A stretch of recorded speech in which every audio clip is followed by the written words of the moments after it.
So, Your Royal Majesty, welcome. We've been monitoring your activities over the past years since the ECOSYS came into being, and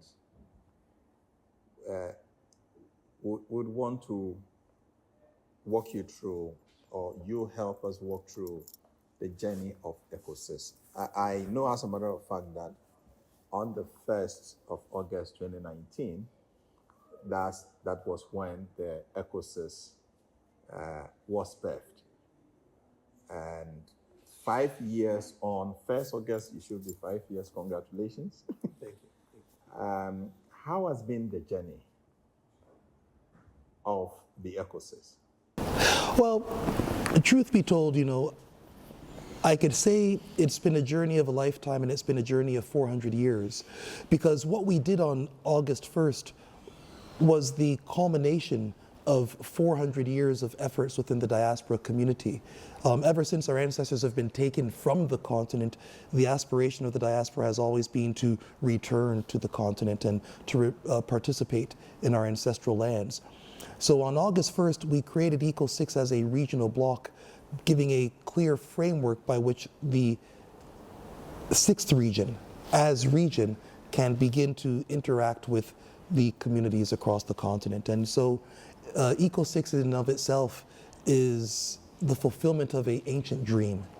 And when you talk about the journey of the last 5 years, obviously during this time, it's been very exciting introducing the new region to the existing and newest regions on the continent, as well as the leadership and the peoples of the continent on the one hand. But it's also been an awakening process, because we've had the opportunity firsthand to recognize the challenges of regions on the continent and why they may not have necessarily achieved all their objectives that they've wanted to since the signing of the Abuja Treaty in 1991. For example, we've recognized that one of the biggest challenges for the regions on the continent is they don't actually trade with each other as regions. So while on the one hand, ECO6 was created to trade with the regions of the continent, we find that the regions of the continent have not had very extensive inter-regional trade dynamics. They've still been very much focused on exporting to Western destinations in terms of raw commodity and resources, as opposed to utilizing region as a hub and space for industrialization. And so in our learning trajectory, we've been learning about those shortcomings, but it's been a great experience. Wow. So, you enumerated some of the challenges relating to this 5 years journey. I want to single out one of the main issues, the Lumi currency. Yes. Yeah, it is a regional currency of the ECOSYS, and the Lumi has seen significant progress since the currency was issued. I want you to tell us what does the currency represent in terms of our identity as Africans, and what do you think it was meant for in terms of the region facilitating trade, generating jobs for the youth, financial inclusion, and all that. I just want you to give us some sort of context, what the currency was meant for. Well, when you talk about money and identity, let us be very clear about this. Prior to Lumi on the international stage, there has been no international African currency. When global trade occurs, it's always occurred in the usual basket of currencies, being US dollar, euro, British pound, Canadian dollar, Japanese yen, Chinese renminbi. There's never been an African currency in that basket of currencies per se. So from an identity perspective, Money always speaks to nation and or region. And in the case of Lumi, Lumi comes forth as a regional currency representing the African family.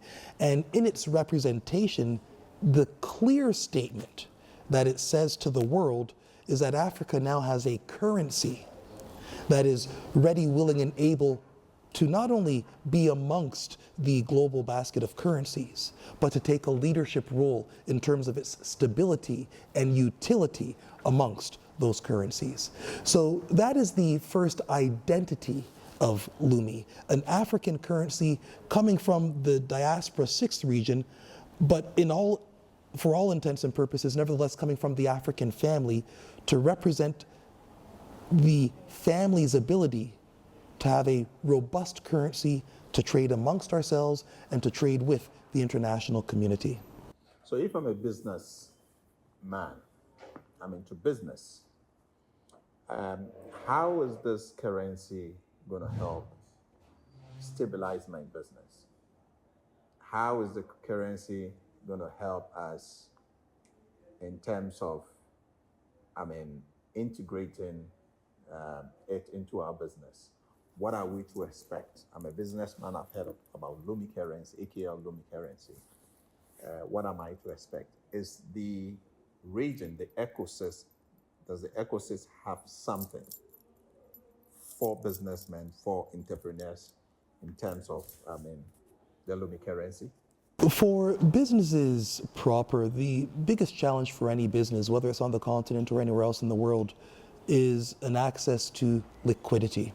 And so one of the most important topics that Lumi seeks to address as a regional currency is bringing very valuable liquidity to both small, medium, and large cap enterprises, for that matter, that have otherwise been excluded from conventional circles of monetary finance and liquidity.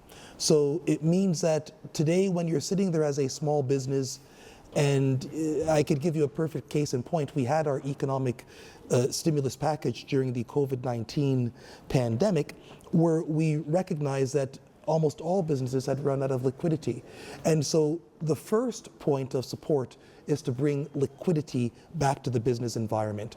And so now, as we are in a post-COVID era, and businesses try to reposition themselves both within their local economy as well as in trade with the Diaspora as 6th region, Lumi comes forth as a currency to allow those businesses to tweak themselves, to do a bit of not only expansion but strategic self-integration so that they're more competitive in their respective sector, whatever it may be, whether it's AI or whether it's manufacturing, it doesn't matter. As a regional body, we are there to support our African businesses in this new age of industrialization and transformation. Yeah, one of the things I heard, and I'm not too sure that was accurate, that the ecosystem stimulus package in terms of stimulus for businesses is interest-free and collateral-free loans. I just want us to find out from you how real is that you are supporting businesses at this time without interest and without collateral. I just want you to explain that. The business community would want liquidity into their operations. And right. I think the first topic, you make the statement without interest.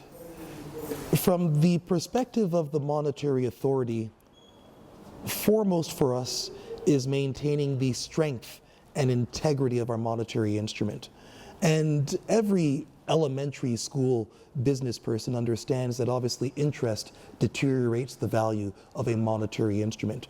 So the bank, I don't mean the commercial bank, I mean the regional bank, gains nothing from charging interest. It issues the monetary instrument.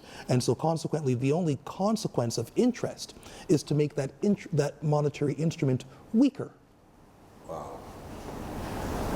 You see, we want to ensure that when we are on the international stage with our currency, we have a currency that is robust enough to compete with everybody. And if we're charging interest on our currency, then we're deteriorating from the robust structure of our monetary policy. Wow. So what it means is that for you, the businesses that will really want to scale up, I think the Lumi, AKL Lumi currency is one of the currencies you should look at. The fact that you can access funds from the African Diaspora Central Bank, and these funds will come without interest and to a large extent without collateral. And the main purpose is to strengthen these businesses and make sure that we trade amongst ourselves, we create jobs, then that is good news. But Your Royal Majesty. Let me just address the second component pertaining to collateral. Okay. Now, obviously, what the diaspora does bring to the table is its experiences within alternative economies. Within those economies, we understand and appreciate that businesses are gauged by their credit rating and not necessarily by their collateral ability. And so as we engage the African family as diaspora, we're not trying to hold a negative rating against any region, against any state, or against any business. This is the diaspora's first engagement with the continental family. So we will not come here and say that, well, you know, because Standard & Poor's says that Ghana needs to have this kind of rating, that's how the diaspora should rate it. No, no, no, no. Standard & Poor's and the international community have their own experience with Ghana based upon their historical relation with Ghana. The diaspora has pressed the reset button. And so for us, all things must go back to, if you will, an A+ rating, that statement, innocent until proven guilty. And we will give our African nations, our African businesses, an opportunity to demonstrate themselves in a post-colonial era. Wow. And see how they perform. So the topic is not collateralization. It is about a true economic reset where we give the opportunities an opportunity to perform and be gauged based upon their performance. Wow. So we know, as a matter of fact, that you have collaborated. In fact, Financial Trade Commission is a trading partner to ECO6. Indeed. Yeah. And recently, there was this very massive move to invest into artificial intelligence technologies. And what you have done with Financial Trade Commission is to sponsor 5 million Africans in terms of training of artificial intelligence technologies. And the overarching aim is actually to prepare the African community for the fourth industrial revolution. What really stimulated this move? What was the motivation? No, I think that we have to be very pragmatic about where the global economy is today and where it's going in the future. For many years, 5 million people might sound like a lot of people, but there's over 1 billion people on the continent of Africa. There's over 300 million people within the diaspora constituency. And so consequently, making an investment into 5 million people for the training of AI, as far as I'm concerned, that is just the beginning of a much larger engagement that must occur. We cannot deny the importance of AI in almost every segment of a modern economic space. We see how it penetrates our youth in their communications dynamics via the telephone. We see how it penetrates our industry in terms of how artificial intelligence and robotic arms have taken a forefront role in industrialization processes. And so as Africa now begins to industrialize, we must begin to articulate how we will use AI to achieve our objectives and goals going forward. And first and foremost, that means learning a thing or two about AI. So African Diaspora Central Bank, in cooperation with the Vanuatu Trade Commission, is very proud and honored to sponsor the first phase of 5 million people in a dynamic AI training program, but recognizing it is only the tip of the iceberg in looking at the entire needs of the continental constituency. Wow. So, Your Royal Majesty, just want to thank you for your time. Just want you to look inside the camera and tell us, in the next 2-3 years, how are we going to see ECOSYS in terms of the Lumi currency, in terms of transforming Africa? And let me borrow from one of the instructive statements you made, that we have come to build our father's home.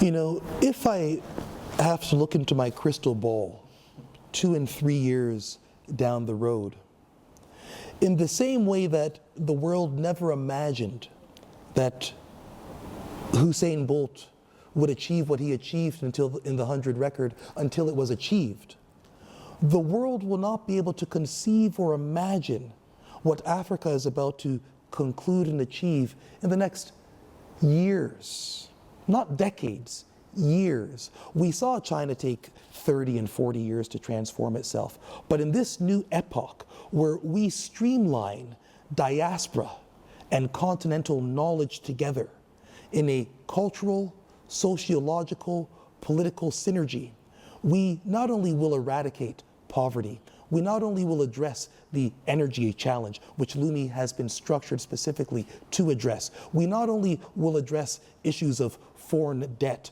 We not only will address the lack of employment opportunity, but we will have addressed those topics in a win-win variable for the global African family, so that we sit in control of our economies, we sit in control of our industries, and we sit with the utmost dignity and confidence of a people in this 21st century who are ready and capable of competing with any other member of the human family.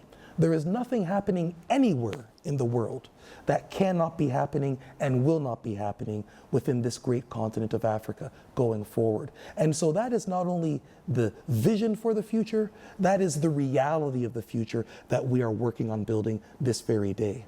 Thank you very kindly. So much. Blessings. Yeah.